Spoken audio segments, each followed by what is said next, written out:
Buenas tardes. Tengo una bolsa con el mío, entonces salgo un poco.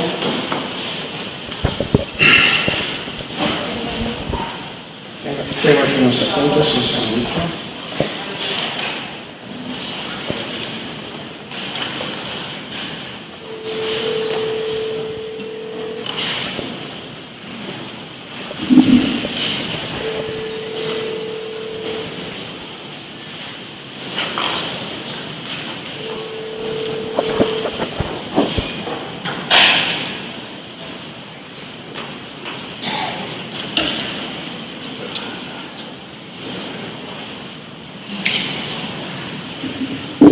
Pues creo que estamos en una de las sesiones probablemente más,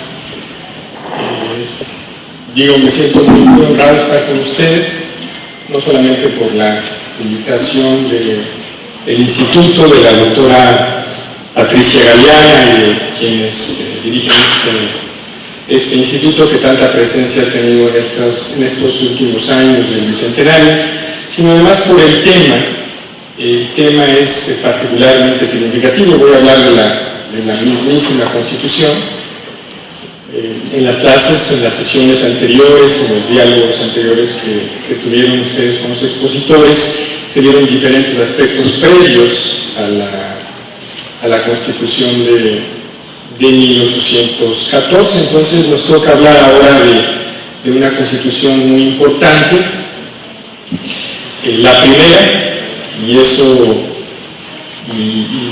eso versará mi exposición. Un poco de antecedentes creo que es lo primero que cabe en esta exposición.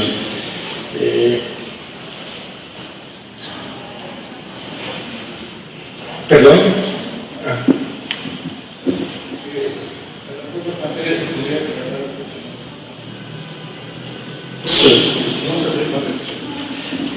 La podemos, si le distrae, la podemos, ¿le sirve?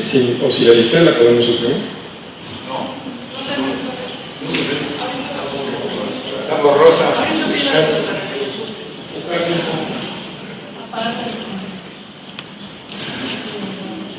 Puede ser de utilidad, sí. Sí, de nada. Antes de referirnos a la Constitución de 1814, tendríamos nosotros que hablar un poco, aunque fuese, sobre qué es el constitucionalismo. Para comprender el origen, para comprender la importancia de esta Constitución.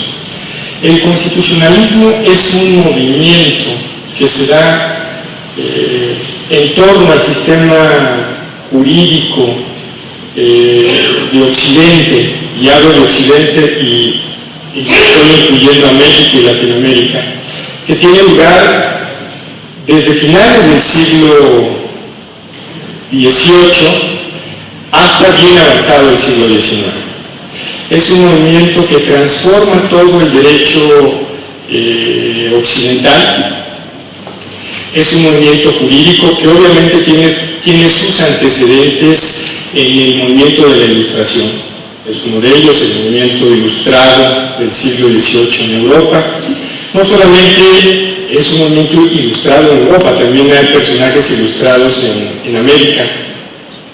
Tenemos una playa de ilustrados, algunos no tan modernos como los jesuitas que fueron expulsados con el decreto de Carlos III, pero verdaderamente personajes sobresalientes en las disciplinas que ellos ejercían. Este momento de la Ilustración, el nacimiento del liberalismo político, el afianzamiento del liberalismo económico en todos los confines del mundo occidental, se va a traducir en una transformación del derecho significativa y radical. Venimos, antes del constitucionalismo, venimos de algo que se denominaba, grosso modo, y esto es muy importante que se los explique a ustedes, algo que se denominaba el derecho común. ¿Qué era el derecho común? El derecho común era un conjunto de disposiciones, iba a decir equivocadamente normas, pero bueno, eran disposiciones de muy diverso tipo que combinaban el derecho romano, que fue redescubierto en Occidente en el siglo XII, que combinaban el derecho romano más el derecho canónico más el derecho local. ¿Sí? Este jus comune predominaba en toda Europa y predominaba en todo el continente americano. ¿Qué implicaba el jus comune? ¿Sí? Para que pueda yo darles una idea de la importancia de esta transformación. El jus comune era el derecho que aplicaba en toda Europa, con sus diferentes modalidades, es decir, los franceses, los españoles, los italianos aplicaban normas de derecho romano, ¿sí?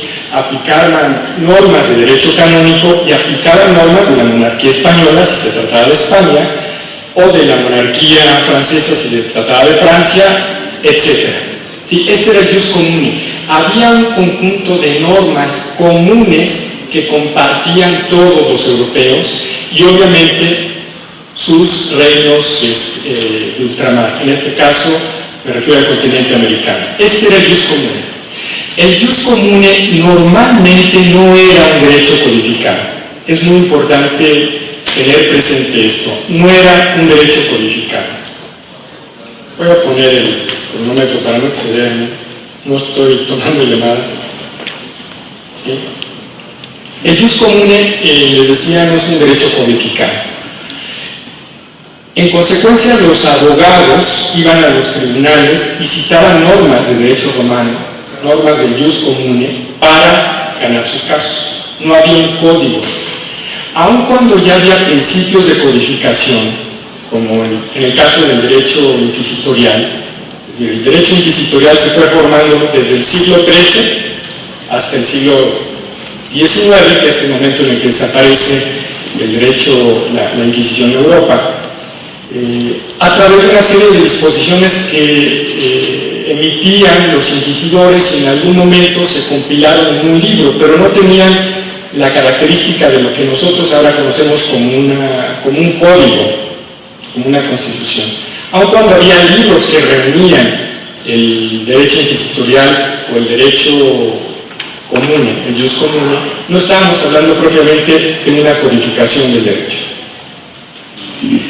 ¿En qué momento surge la idea de la codificación del derecho? ¿Sí? Cuando la mentalidad europea y la mentalidad americana se transforman. ¿Qué es el racionalismo? ¿Sí? Ustedes podrán darme una serie de diferentes respuestas a esta pregunta, pero una que nos viene inmediatamente a la mente es: el racionalismo es la capacidad que tiene una persona de definir, por ejemplo, precisar un concepto, dar una característica general para denominar una serie de hechos. Eso claramente es una facultad racional propia del ser humano. Bueno, este racionalismo, este movimiento del siglo XVIII que se viene incubando desde el Renacimiento, pero que tiene un momento de explosión en el siglo XVIII, en la segunda mitad del siglo XVIII, va a generar en la mente de los juristas la idea de que el derecho tiene que dejar de ser derecho de casos, ¿no? Porque lo que hacían los abogados del jus comune era citar casos para ganar los casos. No había derecho codificado. Su mentalidad se transforma y ellos comienzan a plantearse la necesidad de crear una norma general que rija en todos los casos posibles. ¿Sí? Esto, por sencillo, estoy tratando de explicar de una manera muy sencilla. Esto, por sencillo que parezca, fue una gran transformación para los juristas y para el derecho. El derecho no se pensaba así. El jus comune era un derecho de casos. Lo que hacían los abogados era buscar precedentes del derecho romano, precedentes del derecho canónico, precedentes del derecho inquisitorial para resolver sus casos ante los tribunales. ¿Sí? Las autoridades también buscaban precedentes, etc. Pensar en una norma que pudiera regular todos los casos. Tener esta mentalidad, es esto una consecuencia del racionalismo ilustrado del siglo XVIII. Y esto permea en el derecho. Cuando los juristas comienzan a creer que es posible que una norma jurídica regule todos los casos posibles, van a pensar entonces en una constitución. Porque al final de cuentas, ¿qué es una constitución? ¿Sí? La constitución es un conjunto de normas, claro, definiciones de la constitución. Nos da la forma de gobierno, nos dice las facultades de la autoridad, nos da una carta de derechos, etc.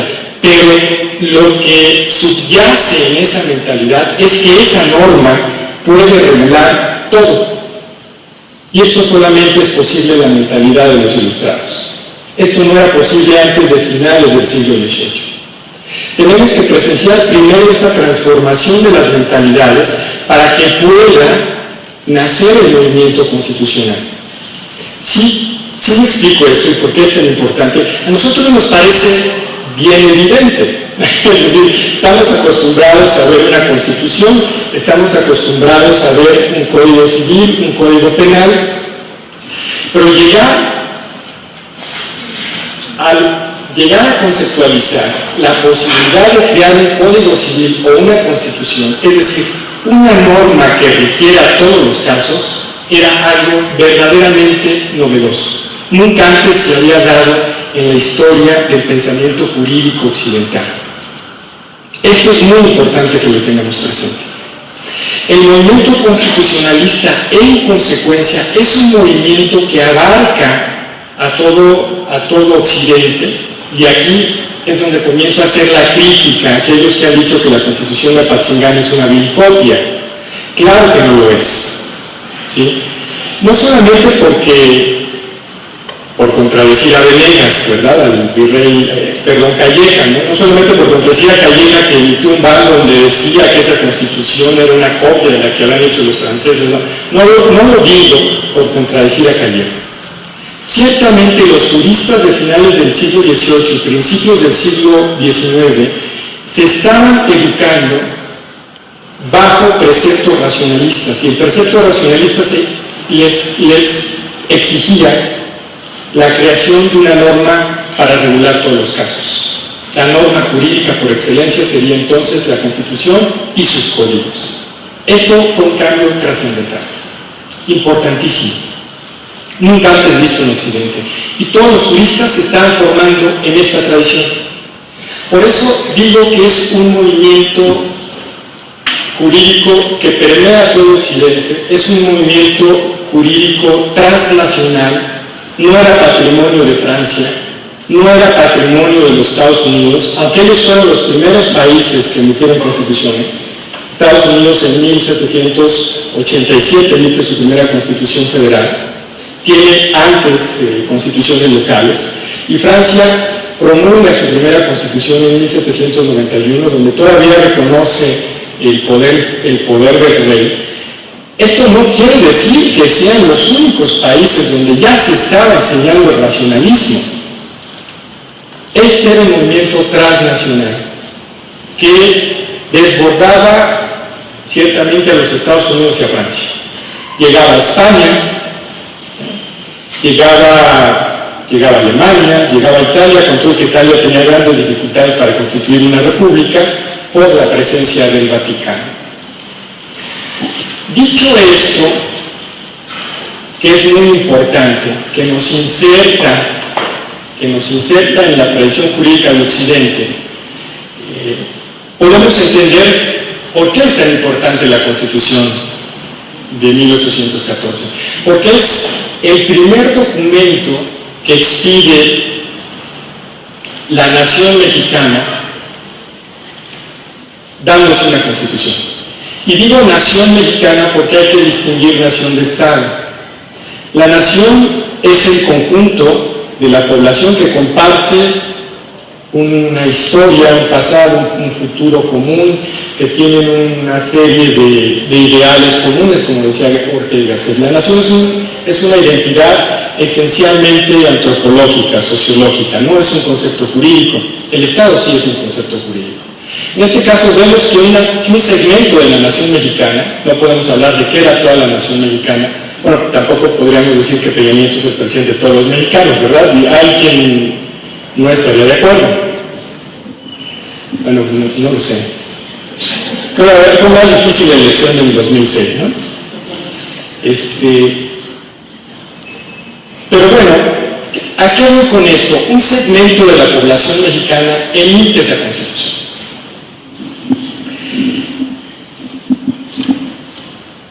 ¿Qué antecedentes tenemos de esta constitución? Es lo primero y lo más importante. Tenemos una serie de antecedentes nacionales. Una serie de antecedentes nacionales. El primero se da con Talamantes. Talamantes es detenido, ¿sí? Fue el grupo de criollos que se organiza alrededor del Ayuntamiento de la Ciudad de México. Una vez que cae el gobierno español, que el rey de España abdique en favor de Napoleón, los criollos en México se organizan, tienen la novedosa idea de crear una junta nacional, en lo que el rey Fernando VII regresa al gobierno, a la titularidad de la monarquía. Pero, bueno, el virrey, ustedes saben, el virrey en ese momento ve con buenos ojos el proyecto de los criollos, pero los grupos peninsulares de la Ciudad de México, asociados, algunos de ellos, a la cofradía de mercaderes, toma preso a los criollos, ¿sí? Detiene al rey, es el primer golpe de Estado que tenemos en México, es el de 1808. Sale contraproducente porque derrocan a un virrey que había sido legítimamente instituido por el rey de España. Si mal no recuerdo, deportan al rey, ¿no? a España, y Talamantes y los otros criollos de este movimiento como Primo de Verdad pues tienen un triste destino. Pero Talamantes tiene un documento, y a eso voy, donde él sugiere, ¿sí?, la posibilidad de crear un congreso para darnos una ley nacional. Este es nuestro primer antecedente. Vamos a tener un segundo antecedente con Miguel Hidalgo.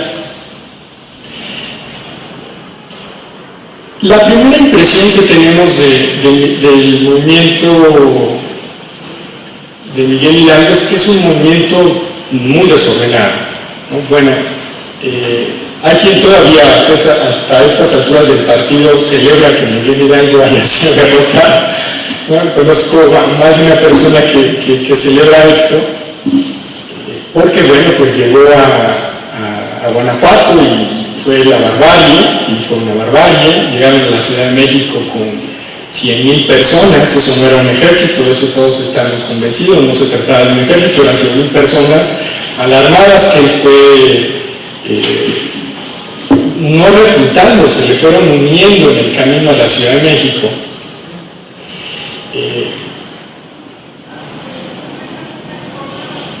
Hidalgo no toma la Ciudad de México.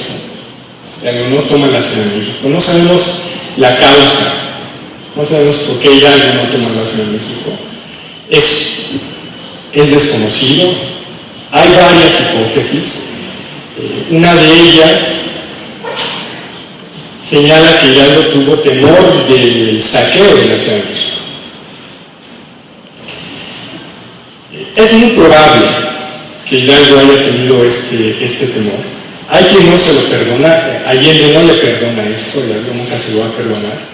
Es muy probable que si Hidalgo hubiese tomado la Ciudad de México hubiera sido expulsado poco tiempo después. Un ejemplo singular de esto es Simón Bolívar. Simón Bolívar toma Caracas. Simón Bolívar era un personaje, era un rayo. Sí, como le decían a Morelos, el rayo del sur, pues bueno, Simón Bolívar era el rayo de Sudamérica, era un hombre con una decisión de hierro, una voluntad inquebrantable. Simón Bolívar toma Caracas, en pocos meses toma Caracas. Los españoles se refuerzan y lo expulsan de Caracas, devastan los españoles Caracas, ¿no?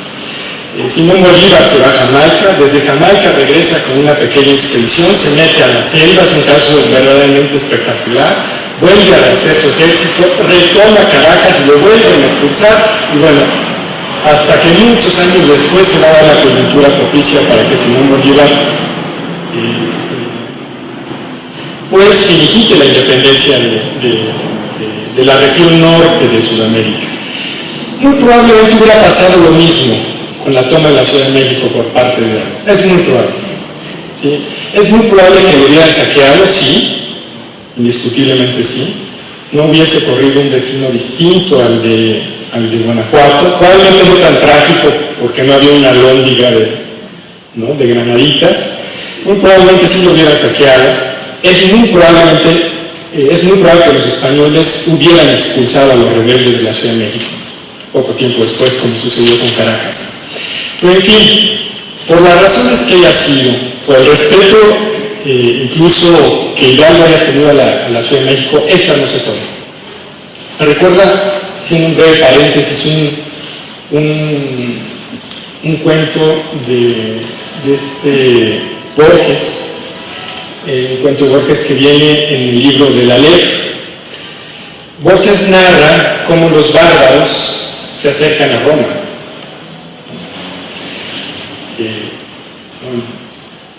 Vienen del norte de Europa, llegan a las afueras de Roma y uno de ellos dice: pero Roma es preciosa, vamos a tomar Roma y la vamos a saquear y la vamos a desdoblar.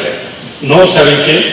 Pues yo me paso al lado de los romanos. Entonces el cuento que relata Borges es de cómo este soldado se pasa del lado romano y cómo defiende Roma, ¿sí? Aunque Roma caiga, aunque Roma sea incendiada por los bárbaros. La Ciudad de México era la gran capital cultural, ¿sí? No perdamos de vista que Hidalgo cursó su bachillerato en la Ciudad de México. Toda la clase ilustrada de Nueva España tenía que pasar por la Ciudad de México, una capital cultural, lo sigue siendo, es una de las grandes capitales culturales del mundo. Y bueno, Hidalgo probablemente le tuvo este respeto a la Ciudad de México. Pero por las razones que haya sido, repito, se retira, es derrotado en Aculco, después se va a Guadalajara. En Guadalajara expide un documento donde decreta abolida la esclavitud. Poco después va a ser derrotado en Puente Calderón y tendrán que huir hacia el norte buscando refuerzos. Pero en todos esos meses, Hidalgo hace una serie de nombramientos muy importantes. Nombra a Rayón lo nombra como su secretario, una especie de secretario de Estado.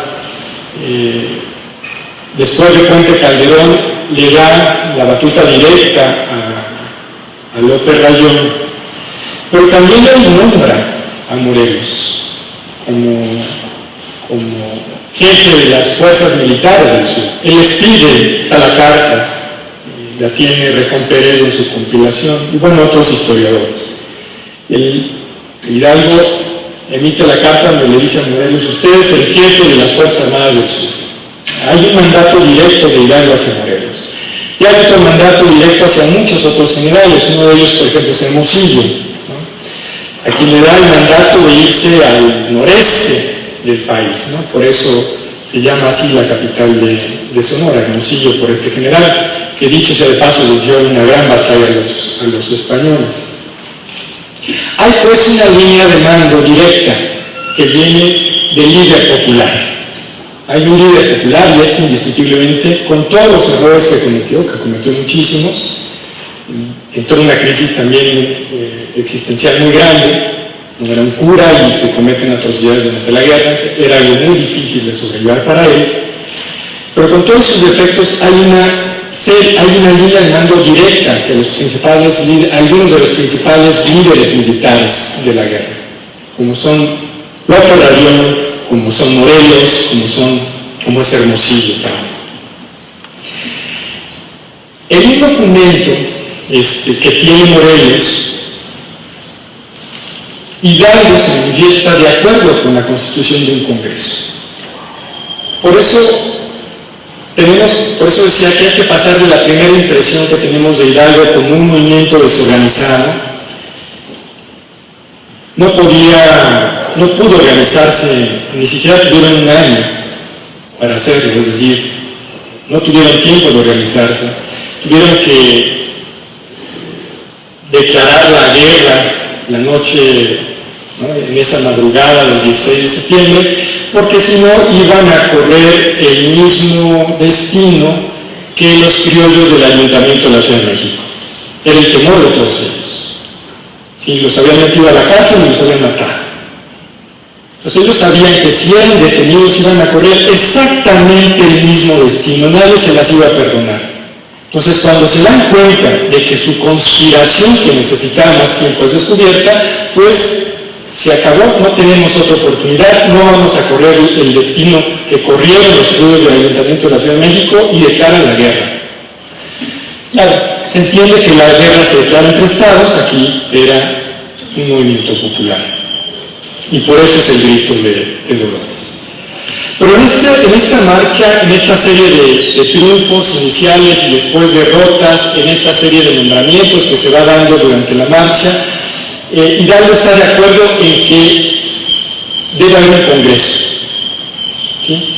Y la idea del Congreso, como vemos en Melchor, como vemos en Talamantes y como vemos en Hidalgo, es una idea asociada a la soberanía popular. Es una idea ilustrada, porque se está apelando a la soberanía del pueblo. Aquí ya vemos toda esta tradición jurídica que han aprendido los juristas y algunos teólogos, porque algunos teólogos estudiaban Derecho. De hecho, la carrera de Derecho en esa época tenía una especie como de tronco común, ¿sí?, por llamarlo de alguna manera, y de ahí se especializaban, unos iban a Teología. La Real y Pontificia Universidad de la Ciudad de México así formaba a sus teólogos y a sus juristas. Era la misma universidad, no era una universidad muy avanzada que digamos, dicho sea de paso, tenía métodos escolásticos todavía muy atrasados y señalados por muchísimos, pero bueno, ya había también rasgos incipientes del pensamiento ilustrado, y bueno, tanto juristas como teólogos se formaban en una misma rama de retórica, oratoria, cánones, etcétera, y después seguían unos específicamente para teología y otros para derecho. Bueno, entonces Talamantes e Hidalgo tienen ya la idea del Congreso. Esto es muy importante que lo tengamos presente. Probablemente los expositores anteriores ya lo señalaron. Una vez que estalla la guerra, ¿qué es aprendido Hidalgo? ¿Qué es ejecutado Hidalgo en Chihuahua, junto con Allende, junto con Aldama, ejecutados de una forma pues vil, ¿no? Así como ahora hacen los peores crímenes que nosotros hemos visto, ¿no?, de la decapitación, en este México bárbaro del narcotráfico. Bueno, pues imagínense al rey de España, o a los que decían que representaban al rey de España decapitando personas, ¿no? Primero los fusilaban y después les cortaban la cabeza y exhibían la cabeza en un lugar público. Después de estas bárbaras ejecuciones, bueno, líderes insurgentes que habían continuado con el mando de Hidalgo, en este caso Rayón y Morelos, continúan con la guerra. Rayón expide los elementos constitucionales. Probablemente ya se tocó este tema aquí. Los expide en 1813. No es una constitución, esto hay que tenerlo muy presente. No es un texto constitucional, ¿sí? Son elementos que debería contener una futura constitución. Son, si mal no recuerdo, 20 y tantos elementos en los que se reconoce, por ejemplo, a la religión católica como religión nacional, se reconoce a Fernando VII como rey, como legítimo titular de la soberanía. Se reconocen algunos principios liberales escasos, como la libertad de imprenta, Se señala allí que el 16 de septiembre deberá ser el día para celebrar la independencia nacional. En alguna ocasión escuché a alguien comentar que esto se debía a Porfirio Díaz, ¿no? Porque Porfirio Díaz era del 15, creo, ¿no? Bueno, no es cierto, vienen en los elementos constitucionales, si ustedes los quieren ver, Rayón lo propone, porque es en la madrugada del 16 cuando se da el grito de Dolores, y ellos son sucesores directos de Hidalgo. No perdamos de vista esto. Hidalgo no fue derrotado, lo mataron y le cortaron la cabeza, pero había una línea directa de sucesión con Rayón y con Morelos. Entonces, López Rayón y sus elementos constitucionales señala que se celebrará la independencia nacional el 16 de septiembre, ¿sí? En el último o penúltimo punto de los elementos constitucionales. Y es Rayón el único que redacta los elementos constitucionales. Él los firma, él los redacta y los firma. No es una constitución creada por un congreso. Es un documento que él hace, él es jurista, él es abogado. Él vive inicialmente en Tlalpujahua, que ahora es Michoacán, entonces obispado de Valladolid. Rayón era alguien acomodado, ¿no? Pertenecía a las familias acomodadas de Tlalpujahua. Tan acomodado era que pudo venir a la Ciudad de México, educarse en la Real y Pontificia Universidad de México y sacar el título de abogado. No era cualquier cosa obtener un título de abogado. Ahora es muy fácil, ¿no? Sí, ¿no? Ahora son 3 años, ¿no? Ahora no les piden tesis, ¿no? Las prácticas profesionales. Una escuela quiere hacer su universidad y abre la carrera de Derecho, ¿no? La de Administración. Ya su universidad. No, ahora es muy fácil, ¿no? Antes hacerse abogado realmente era una posibilidad para las élites. Piensen ustedes que Morelos e Hidalgo eran solo bachilleres. No alcanzaron a llegar a la universidad. Eran solo bachilleres. Ya era mucho, ¿no? Hidalgo era tan brillante intelectualmente que llegó a ser rector de su universidad. Pero un caso excepcional. Intelectualmente era un personaje muy sobresaliente, no muy liberal que digamos, no perdamos esto de vista. Hidalgo no era ningún masón, ¿no? Como dice la logia del Valle de México, Hidalgo no era masón. La masonería penetra en México hacia finales de la segunda década.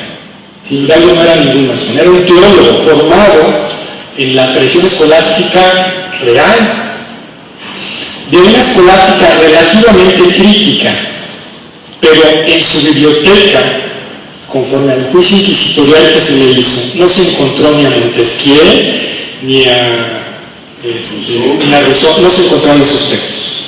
En su biblioteca no se encontraron. Si era un teólogo muy brillante, era un teólogo, digamos, del ala crítica de la teología, pero no era un pensador liberal. Eso hay que tenerlo muy presente. Bueno, ellos no llegaron a la universidad. No obstante que a Hidalgo no le fue mal después, no solamente destacó intelectualmente en Valladolid, sino además tenía haciendas. Hidalgo era un pequeño propietario. Perdió esas haciendas, o por lo menos una de ellas, con el decreto de consolidación, y está en el respectivo expediente. Perdió una de ellas, tenía razones suficientes para enojarse contra el rey de España por este decreto, pero no tuvo la oportunidad de estudiar en la Ciudad de México. Rayón sí, ¿no? Fue enviado por su familia, estudió Derecho y se regresó a administrar los negocios de la familia. Tenía formación jurídica, entonces él redacta los elementos constitucionales. Había pasado por una escuela de Derecho y había concluido sus estudios de Derecho. No por otra cosa, Hidalgo le nombra secretario. O sea, Hidalgo vio en él la posibilidad del orden, la posibilidad de darse una base normativa. Este documento que expide López Rayón va a ser un antecedente en la Constitución de Apatzingán. Indiscutiblemente va a ser un antecedente. Un antecedente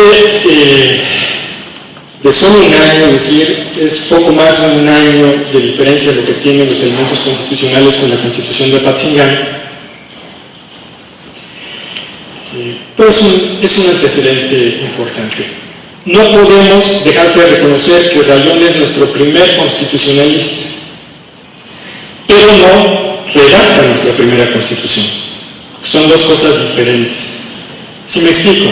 Es nuestro primer constitucionalista, digamos, pesado, ¿no? Pero no redacta la primera constitución. La primera constitución va a ser la de 1814.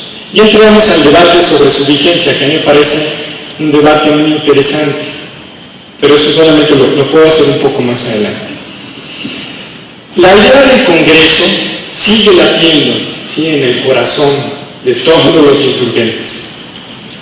Sigue latiendo en el corazón de López Rayón, sigue latiendo en el corazón de Morelos, en el corazón de Bustamante, en el corazón de personas que se van agregando, ¿sí?, sobre todo al ejército de Morelos, que es el ejército que más éxito tiene y que geográficamente tiene un movimiento mucho más extendido.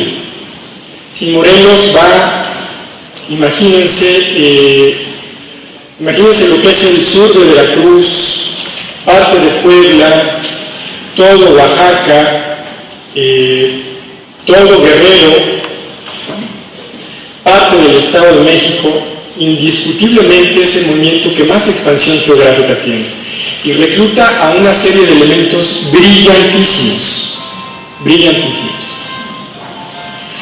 Recluta, por ejemplo, uno de sus militares va a ser Nicolás Bravo, otro de sus militares va a ser Guadalupe Victoria, otro de sus militares, solo por nombrar a los que van a ser presidentes, va a ser de Plan de Ayutla, Álvarez, ¿sí? Juan Álvarez. ¿Sí? Tenía grandes talentos militares como Matamoros, pero Matamoros muere en la guerra. Pero menciono a tres de los desconocidos. A lo mejor algunos de ustedes no sabían que habían estado con Morelos, pelearon como sus soldados. Algunos alcanzaron rangos relativamente medianos dentro del ejército de Morelos. Esos tres hombres, solamente por decirles unos nombres, llegaron a ser presidentes, y Nicolás Bravo lo fue 5 veces. Lo podemos decir, bueno, pero duraron unos meses, sí, pero ¿quién se aventó 5 presidencias? Bueno, sí, pero este es otro contexto, ¿no? El PRI se aventó como 7, ¿no? Más de 10. No, 10 no. Bueno, pero creo que ya eso es historia absolutamente. Y mire, por ejemplo, el único presidente que terminó su mandato constitucional antes de Juárez fue Victoriano. No. Guadalupe Victoria, así es, fue el único que lo terminó. ¿Sí? Fue soldado de Morelos.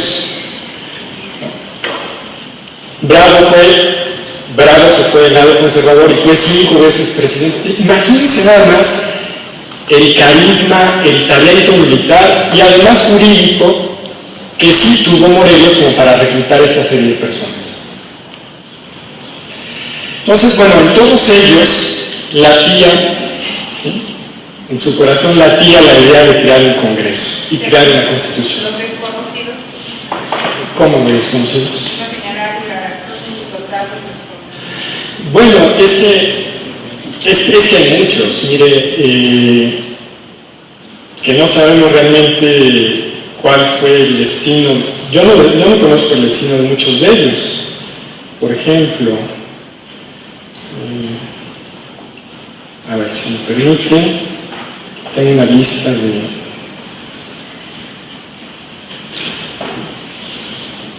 ¿Así es? Sí. Mire, la historia no es justa en muchas personas. Vean los nombres de sus mariscales. Mariano Matamoros, clérigo como Morelos. Francisco Velasco, Hermenegildo Galeana, José Antonio Talavera, Miguel Bravo, Carlos María de Bustamante, que también fue inspector, bueno, no era militar propiamente, fue inspector general. Quiso tener ejército, pero se dio cuenta que no tenía capacidad militar para ello.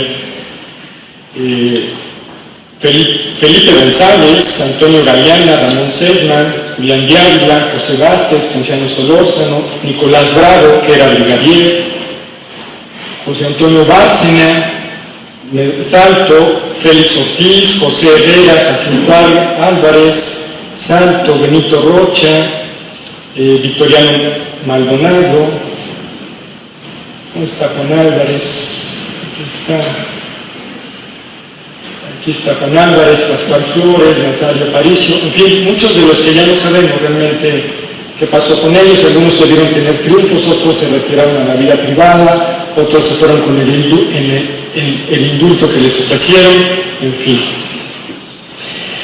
Bueno, el Congreso. Ustedes ya han platicado, ya han visto cómo se organizó el Congreso. No quisiera entrar a este tema,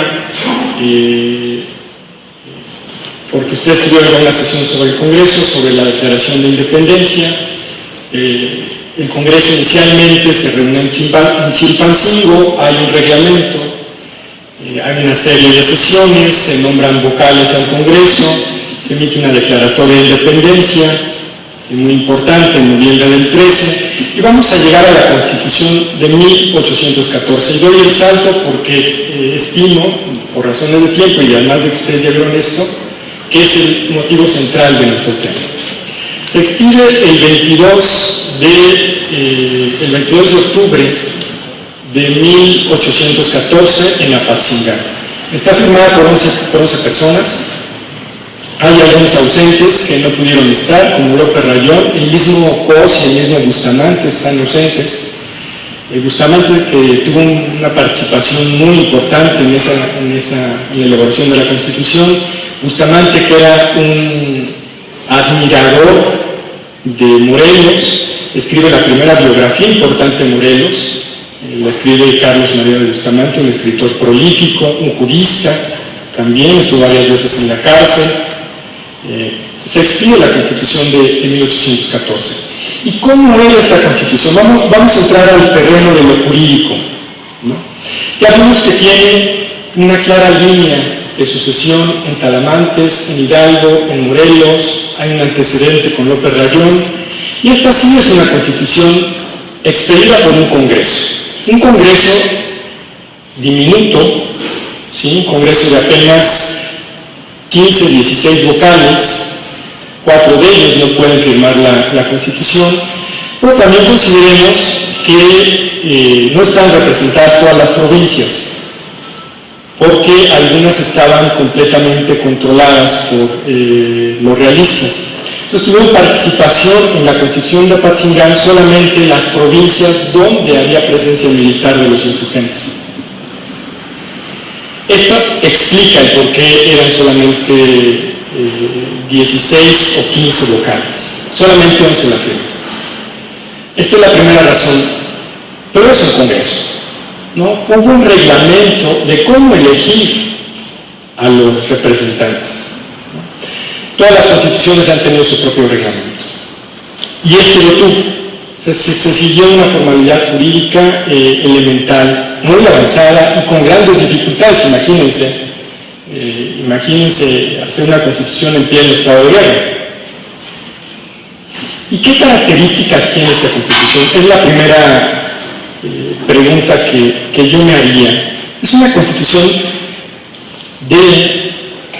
tiene más de 200 artículos, para ser exactos son 242 artículos, ¿no? Es una constitución bastante extensa, no es una serie de lineamientos constitucionales como sí lo son los de López Rayón, que eran 20 y tantos disposiciones. No, esta es una constitución hecha y derecha. Entonces, creo que la invitación no es en vano, me parece, porque yo mismo tuve ese defecto de percepción. hace algún tiempo consideraba esta constitución como una constitución improvisada, ¿no? La primera idea que tenemos es que está improvisada. Se andaban dando la torre, ¿no? Tiro por viaje, allá acababan de perder Oaxaca, ¿no? Después perdieron Valladolid, estaban arrinconados en Apatzingán. No, esa constitución no puede ser seria. No, sí lo es, ¿no? Es una constitución de 242 artículos que tiene, como todas las constituciones modernas, tiene dos partes esenciales. Una parte que habla de derechos, es un capítulo de derechos, y una parte que habla sobre el gobierno. Lo que los juristas llaman la parte, llamaban, porque ahora, bueno, con esto de la reforma en materia de derechos humanos, ya no sé si quieren llamarle dogmática la parte de derechos humanos, antes era garantías individuales, ahora se llama de derechos humanos. Hay una carta de derechos y hay una parte que organiza al gobierno, que se llama parte orgánica. Pues esta constitución tiene estos dos grandes entramados. No existen órganos autónomos como el IFE y la Autonomía del Banco de México, todavía no llegamos a eso. Eso va a ser producto del siglo XX. Las constituciones del siglo XIX no tenían este tipo de cosas. Pero sí tenían estos dos rubros que todas las constituciones modernas tienen. Por lo que respecta a la Carta de Derechos, que son los primeros artículos de la Constitución, y no es posible referirme a ellos uno por uno, de los ciudadanos de la ley, es el capítulo 5 básicamente de la Constitución, que habla de la igualdad, la seguridad, la propiedad y la libertad de los ciudadanos. Capítulo 5. Es muy interesante observar que México no va a tener un capítulo de derechos tan robusto y tan claro, sino hasta la Constitución de 1857. Impresionante. La Constitución Federalista de 1824 tuvo un capítulo de derechos mucho más restringida. Cuando hablo de derechos, me refiero a libertad de imprenta, ¿sí? No a libertad de conciencia. La del 14 sabemos que es una constitución que consagra a la religión católica como religión de Estado. Pero tiene libertad de imprenta, tiene garantías para el debido proceso legal, prohíbe la tortura, establece que el domicilio es inviolable, repito, libertad de imprenta, establece el periodo máximo de detención, no mayor de 48 horas, etc. Esta es la Carta de Derechos. Ninguna constitución mexicana va a tener una Carta de Derechos tan robusta y tan completa como esta, sino hasta 1857. Las constituciones liberales, ¿sí? Impresionantemente la del 24, no tiene una Carta de Derechos tan robusta. ¿Por qué? Porque los liberales, desde que termina la independencia de México en el 21, van a estar en guerra prácticamente. Entonces, sus cartas de derechos son relativamente restringidas, como lo son las cartas de derechos de los conservadores. ¿Sí? Esto es muy importante. La Constitución del 24, la Constitución del 36, que era una constitución conservadora, las bases orgánicas del 43, el proyecto de reformas del 47, no tienen una carta de derechos importante. México era un país que vivía en guerra y los gobiernos, tanto conservadores como liberales, restringieron los derechos en las constituciones. La Constitución de Apatzingán, ustedes compárenla, ¿sí? Busquen el libro de Tena Ramírez, que no sé si todavía lo hagan, era un libro magnífico, ¿no? O busquen en internet y vean los capítulos de derechos y van a ver que esta Constitución tiene el capítulo de derechos más avanzado que tuvo una Constitución mexicana hasta la del 57. La del 57 sí lo supera. Pero la del 57 va a ser una Constitución triunfante en muchos sentidos. Digo esto porque me parece de la mayor importancia. Esta era una Constitución que iba en serio y tenía una Carta de Derechos en serio, ¿no? Repito, olvidemos esto de que era una constitución improvisada. No lo era. Y créanme que los señores no estaban cargando con su biblioteca. Bustamante y Cos y bueno, todos ellos no podían cargar con su biblioteca, ¿no? O sea, andaban a salto de mata redactando la Constitución y redactaban una Constitución muy completa. Bueno, esto es por lo que respecta a la Carta de Derechos. Por lo que respecta a la forma de gobierno, que es la otra parte de la Constitución. La forma de gobierno que establece la Constitución de Apatzingán es una forma de gobierno, digamos, podríamos llamar parlamentaria, donde hay división de poderes, es muy importante, hay división de poderes. El gran teórico de la división de poderes es Montesquieu. Los propios estadounidenses reconocen a Montesquieu como la gran influencia en lo que es la división de poderes. Hay división de poderes, pero privilegian a la asamblea, privilegian al poder legislativo. Lo privilegian de tal manera, ¿sí?, que es desproporcionado el peso del poder legislativo. Desproporcionado. Miren, para quienes sean entre ustedes juristas y quienes no lo sean, nada más les voy a decir algunos de los artículos. Voy a mencionar algunos de los artículos que dan un peso exagerado a la Asamblea Legislativa, al Congreso, al supremo órgano legislativo de la Constitución.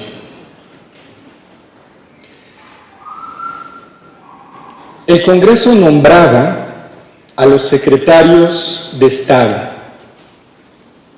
¿Se imaginan un presidente que le nombren los secretarios de Estado ahora? Es el presidente quien los nombra, ¿no?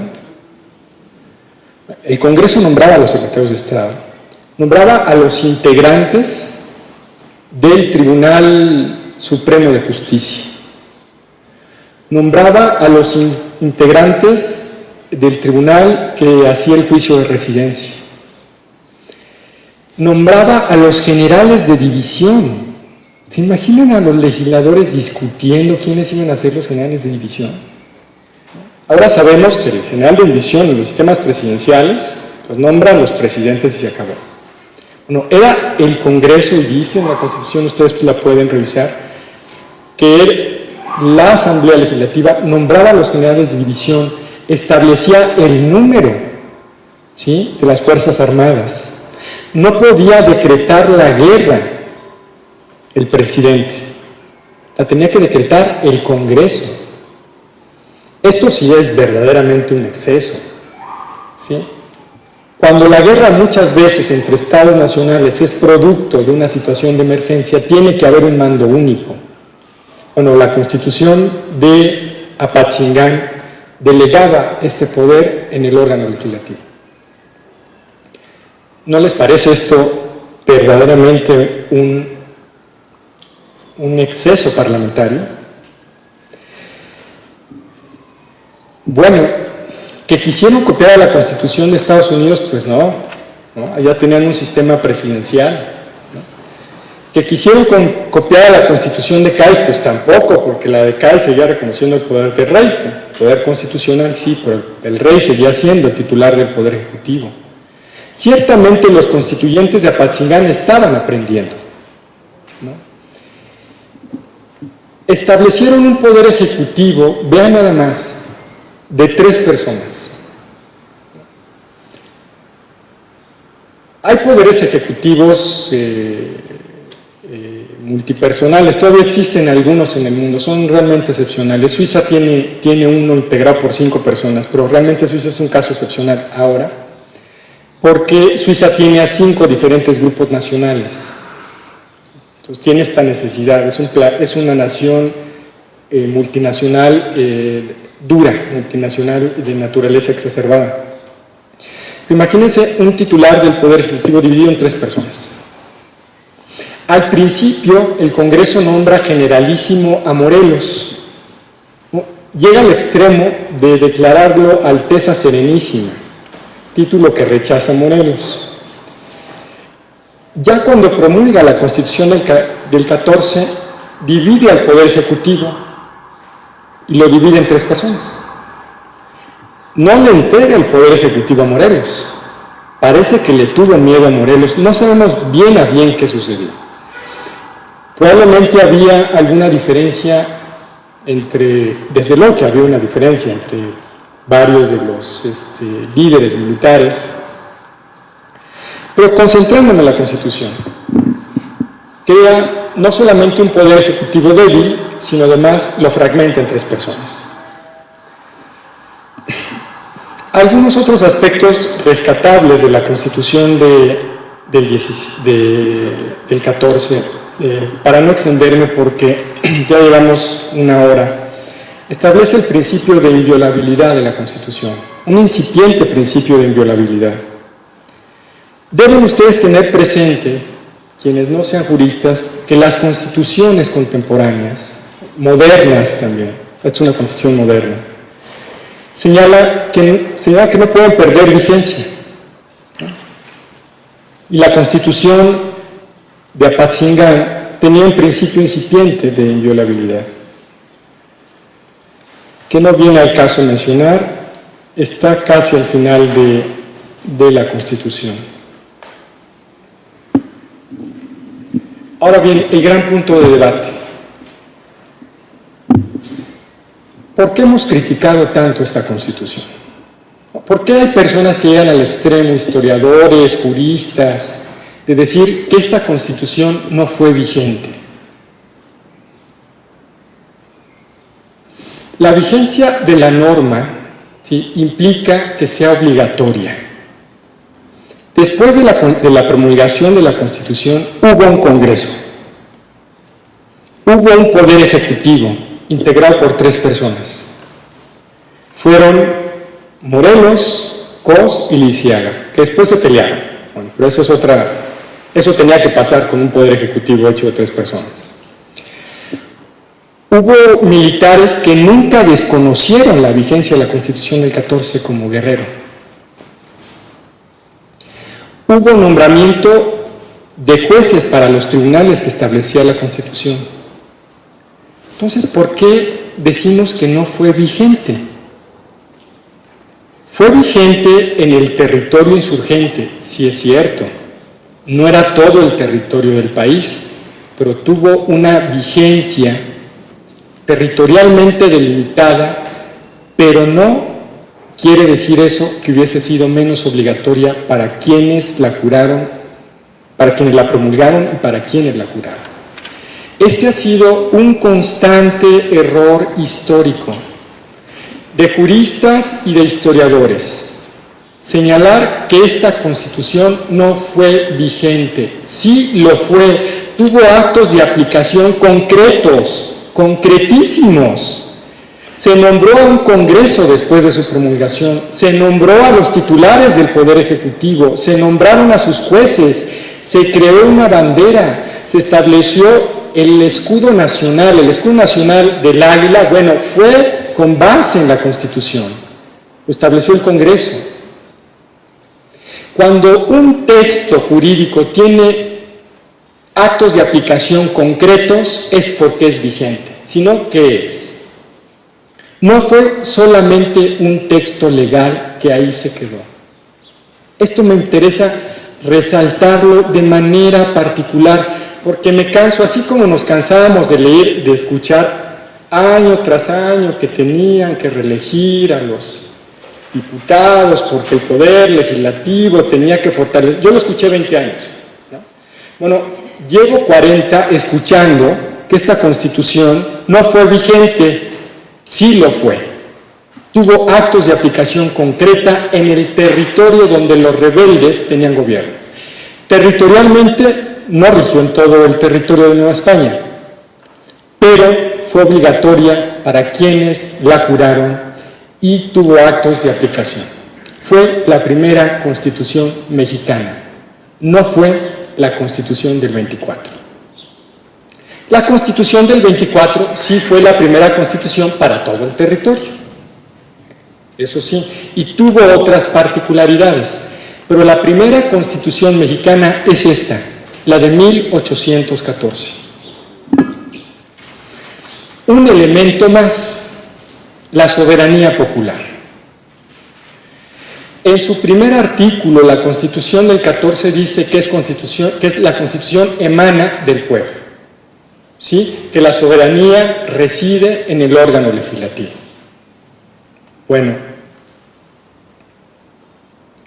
esa soberanía no ha dejado de existir. Aunque a Morelos lo hayan fusilado de la manera más cruel, ¿no? Porque lo hicieron con toda la intención, ¿no?, de afectar psicológicamente a sus seguidores. No solamente a sus seguidores, yo imagino que a los que vinimos después, ¿no?, porque dijeron que esa Constitución pues, no era vigente. Calleja emitió un bando donde señalaba que se tenía que quemar. Imagínense qué miedo le tenían, ¿no? Calleja expidió un bando donde decía que la Constitución tenía que quemarse, esa del 14 tenía que quemarse, y quien la tuviera y la divulgara se le iba a ejecutar. Sabemos que Calleja era un ser muy piadoso, dicho sea de paso, ¿no? ¿Sí? Esto me interesa de manera muy particular. Fue la primera Constitución de México. En algún momento, de veras, no digo nombres de colegas muy reconocidos que siguen insistiendo, sin base jurídica, normalmente únicamente con formación histórica, que esta Constitución no fue vigente. Y no distinguen que tuvo actos de aplicación. ¿Cuál fue el desenlace? Y con esto quiero concluir con las cosas positivas y las cosas negativas. Digamos, el legado que no le favoreció a la Constitución del 14. Definitivamente, esta Constitución, bueno, no nos cansaremos de decir que es la primera Constitución mexicana que rige en el territorio insurgente, va a ser un antecedente de todos los textos constitucionales futuros. Ninguna carta constitucional va a tener una carta de derechos tan robusta como esta hasta la del 57, ninguna. Todas son muy parciales, porque viven situaciones de guerra y todas tratan de limitar los derechos. Ustedes cotéjenlas nada más, ¿no? Esta va a ser siempre un referente. Me imagino que los liberales del siglo XIX se preguntaban, de veras, ¿cuándo volveremos a tener una carta de derechos como la que teníamos en Apatzingán? Seguro que se lo preguntaban. No, como ahora nos preguntamos, ¿y cuándo va a dejar de haber tantos muertos, no? Bueno, pues cuando el país se pacifique, o cuando el narcotráfico, no sé, este es otro tema este es otro tema, perdón. Por lo que respecta a su Carta de Derechos, es un referente inevitable. Inevitable en cualquier constitución. Ninguna lo alcanza, y solamente la del 57 lo supera. Le llama derechos fundamentales, le cambia de nombre incluso. Pero en la parte del gobierno le fue muy mal, ¿sí? Porque el haber establecido una forma parlamentaria de gobierno en una situación de guerra sí generó dificultades de gobierno concretas. Hay una carta de Cos donde Cos se queja de que el Congreso tiene prácticamente secuestrado a Morelos, y Morelos le hace caso, ¿no? Sí generó grandes problemas en cuanto a la operación del gobierno insurgente, inevitablemente que los generó. No era una constitución para un estado de guerra. Después, era una constitución centralista, y sabemos que los centralistas perdieron la guerra contra los liberales. En consecuencia, pues trataron de hacer a un lado la Constitución del 14, que era nuestra primera Constitución y que era una Constitución centralista. No era federal, era centralista. Y tercero, era una Constitución que reconocía el culto católico. No olvidemos que la Constitución del 57 establece ya una clara división, y que después va a haber una guerra radical con la Iglesia, una guerra a muerte, la guerra contra la Iglesia más poderosa del continente, y la van a ganar los liberales, y van a expropiar los bienes de la iglesia y después los van a vender, o sea, los van a privatizar. Son los primeros privatizadores. De los bienes de la iglesia y de los bienes de manos muertas. Esa fue la primera privatización, pero no me meto por lo que se pueda decir de Carlos Salinas, la reforma energética y anexas, ese es otro tema. Sí, pero una constitución católica. Entonces, incluso los liberales se le van a ir a la yugular esta constitución. No van a querer saber mucho de ella, era una constitución centralista y católica. Pero fue nuestra primera constitución. Y fue la primera constitución vigente para quienes la juraron y para los que nunca se rindieron, como Guerrero, como Victoriano Huerta, que eran generales. ¡Qué barbaridad! Tan mal que me cae. Sí, tan mal que me cae. No, todavía por ahí un buen amigo mío, librero, historiador, una maestra suya le decía que no, que Victoriano Huerta tuvo algunos aciertos, sí, pero los pocos aciertos que haya tenido, sí, no compensan el homicidio de Madero, en complicidad con la Embajada de Estados Unidos. Jamás, ¿no? Entonces me cae tan mal que yo creo que el dicho ese de que lo que no veas hasta en tu casa lo has de tener, ¿no? Creo que por eso la Constitución del 14 ha sido a veces ignorada por algunos, porque los liberales no quisieron ver que era una Constitución católica y centralista, aunque tuviera la Carta de Derechos más importante y hubiese sido la primera vigente en México. De mi parte es todo, muchísimas gracias a ustedes.